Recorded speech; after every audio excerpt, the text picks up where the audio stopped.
Didik TV KPM. Okey, terima kasih Akmal dan adik-adik yang di studio dan juga di rumah. Okey.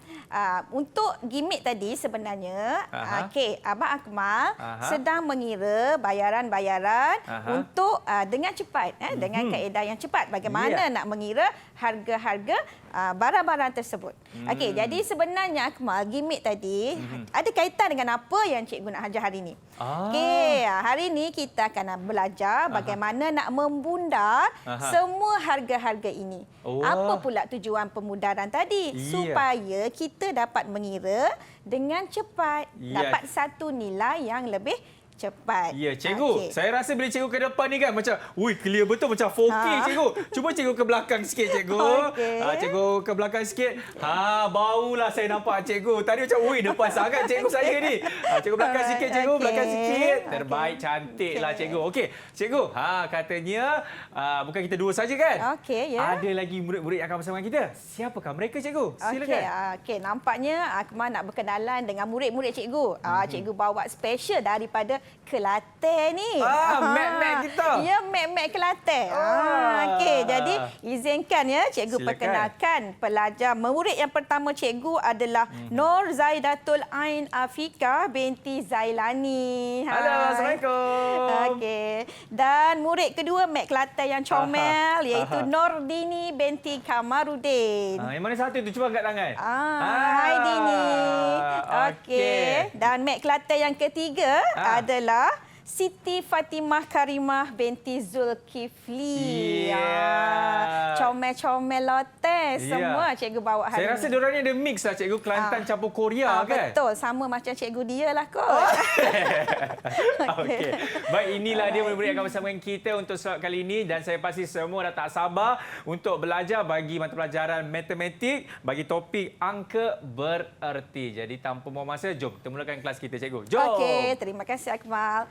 Okey, murid-murid yang di studio dan di luar, apakah yang kita akan belajar pada hari ini? Okey, tajuk besar kita adalah bentuk piawai. Tetapi apa yang cikgu nak fokuskan hari ini adalah angka bererti.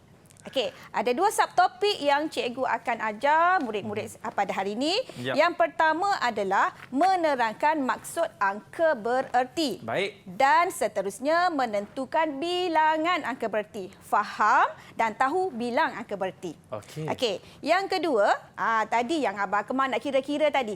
So hari ini, jadi pada hari ini cikgu akan ajar bagaimana nak membundar satu nombor kepada bilangan angka bererti yang tertentu. Baik. Okey. Jadi cikgu teruskan kepada pengenalan. Apa maksud angka bererti? Okey. Maksud angka bererti adalah merujuk kepada angka yang berkaitan integer atau perpuluhan yang telah digenapkan kepada ketepatan darjah yang dikehendaki. Okey. Seterusnya, bilangan angka bererti dihitung bermula dengan satu digit bukan sifar. Okey, jadi bilangan angka bererti akan dihitung bermula dengan satu digit bukan sifar. Seterusnya, angka bererti ini ada tiga kategori. Tiga kategori. Okey, antaranya adalah yang pertama, semua digit yang bukan sifar adalah angka bererti. Bermula daripada nombor 1 sehingga nombor 9. Semua tu adalah angka bererti. Yang kedua, sifar yang terletak di antara digit-digit bukan sifar. Contoh kat sini, Akmal dan murid-murid boleh lihat. Sifar yang berada di antara nombor-nombor juga dikira sebagai angka bererti. Maksudnya, yang ni memang dah angka bererti dah. Tapi yang sifar yang terletak di antara nombor yang bukan sifar pun juga merupakan angka bererti. Okey, dan yang ketiga. Kategori ketiga adalah sifar yang terletak di bahagian akhir bagi satu nombor perpuluhan. Ada perpuluhan, ada nombor sifar. Maka ini juga merupakan angka bererti. Okey, boleh faham ya Akmal? Boleh cikgu. Jadi cikgu rasa murid-murid kat luar pun boleh faham. Kita dah tahu apa yang dimaksudkan dengan angka bererti. Betul. Dah kenal kategori angka bererti. Bagaimana pula bagi golongan yang bukan angka bererti? Baik. Okey. Ada dua kategori yang bukan angka bererti. Yang pertama adalah sifar yang terletak sebelum digit bukan sifar dalam satu nombor perpuluhan yang kurang daripada 1. Okey, boleh nampak? Sifar, sifar, sifar, adanya nombor yang bukan sifar. Maka sifar di sini adalah bukan angka bererti. Okey.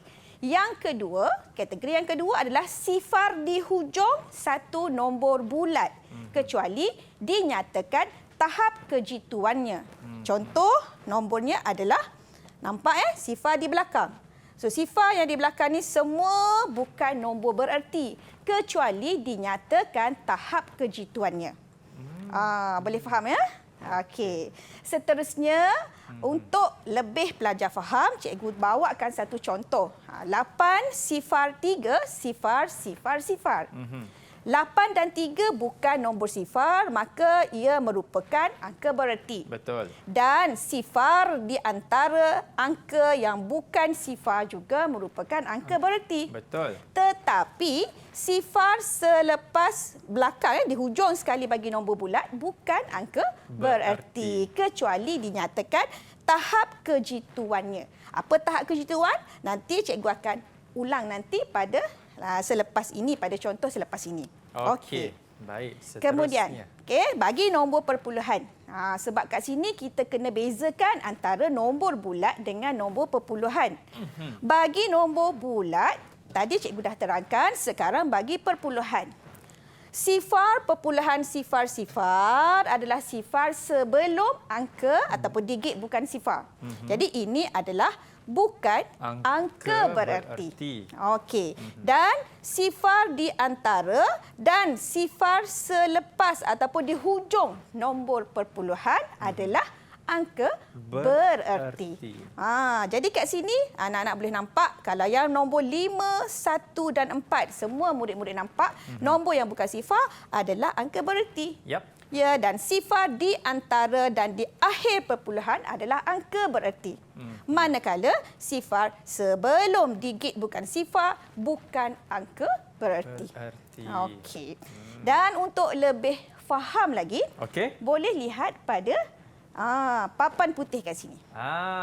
Sekarang kita nak mengenal pasti kesan kedudukan digit sifar dalam integer dan perpuluhan. Okey. Sekarang murid-murid boleh lihat ada 9 kad yang telah cikgu sediakan.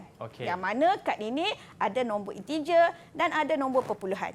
Sekarang kita nak mengenal pasti, nak mengesan kedudukan sifar, adakah memberi kesan kepada nilai digit nombor 2 pada kad nombor ini.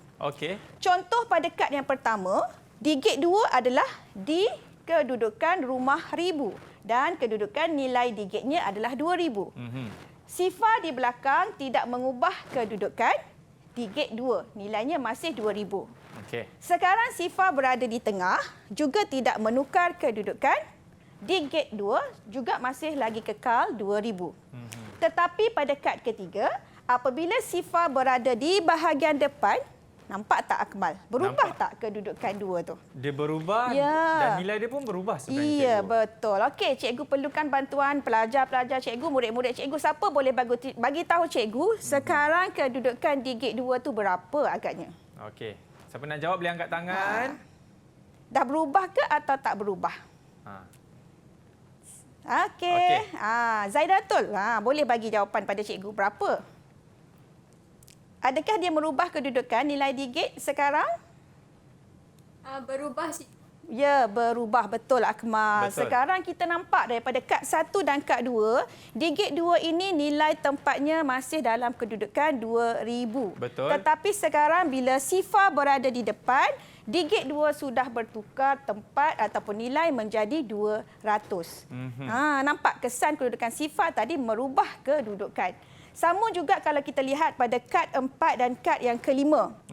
Dalam nombor perpuluhan, sifar sama ada di belakang ataupun sifar yang di antara kedudukan digit 2 tidak berubah. Seperti mana kita lihat tadi, sifar yang berada di belakang perpuluhan dan di antara digit-digit bukan sifar adalah angka bererti dalam nombor perpuluhan.